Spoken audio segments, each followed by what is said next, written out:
اشتريت شقه وخايف تروح مني. معاكم جرجس عادل المحامي وحلقه جديده من برنامج صاحب قضيه. وصاحب القضيه النهارده هو اي حد عايز يشتري شقه وخايف تروح منه. وفي حلقتنا النهارده هنعرف ايه الاجراء القانوني اللي انت ممكن تعمله وتحمي بيه شقتك بشكل قانوني. تعالى كده نتكلم بكل صراحه. انت دفعت فلوس واشتريت شقه، وطبعا لازم تحمي الشقه دي بشكل قانوني علشان ما تروحش منه. ركز معايا كويس قوي في الاربع خطوات اللي جايين اللي تقدر تحمي بيهم الشقه بشكل قانوني. اول اجراء الاطلاع على كل الورق بشكل كافي. الاجراء ده احنا لازم نعمله قبل ما بنكتب العقد، ولازم تبقى عارف ان كتابه العقد مش حاجه سهله، بس انت لازم تحمي الشقه بتاعتك، ولذلك يفضل ان يكون معاك محامي. طب ليه بقى؟ اصل المحامي دي شغلته، هو فاهم ايه المستندات اللي مطلوبه للشقه دي. بالمناسبه مفيش شقه زي الثانيه، وما ينفعش يبقى العقد الواحد لكل الشقق. وهنا يجي دور المحامي بان هو يشوف ورق الشقه ويشوف تسلسل الملكيه كمان. تاني مرحله هي كتابه العقد، او بمعنى اصح كتابه بنود العقد، لان الموضوع مهم جدا. والموضوع الناس فاكره ان هو بسيط، هتجيب عقد انت كنت كاتبه قبل كده، تغير شويه بيانات ويبقى العقد خلص. طبعا الكلام ده مش صح، مفيش عقد ينفع لكل الشقق، الكلام ده غلط. كل شقه ليها العقد بتاعها المخصص ليها، وكذلك البنود، ولذلك صعب ان احنا نلاقي عقد واحد ينفع لكل الشقق.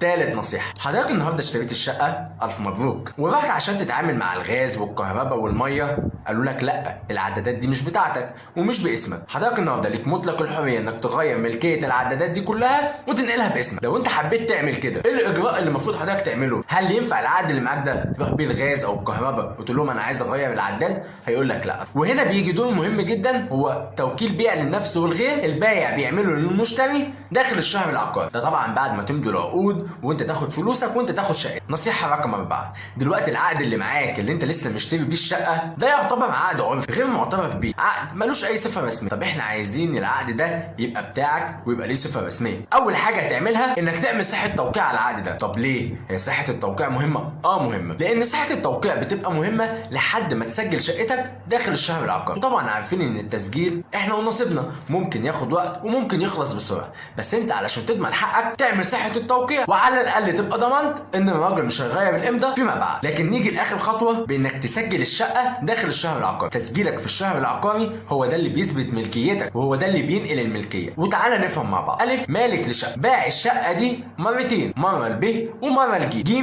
طلع ناصح وراح سجل الشقه في الشهر العقاري، وب عمل صحه التوقيع وقال لك خلاص الشقه كده بقت بتاعتي. دلوقتي لو ب رفع قضيه قدام المحكمه يقدر يثبت ان الشقه بتاعته، في حين ان ج سجل الشقه قبليه. وهنا يجي اهميه التسجيل، لان اللي بيسجل الشقه الاول بتنتقل الملكيه ليه، وعلشان كده تسجيل الشقه مهم. وعلى فكره التسجيل دلوقتي بقى اسهل من الاول. كان معاكم جرجس عادل المحامي، ودي حلقه جديده من برنامج صاحب قضيه. شكرا لمتابعتكم.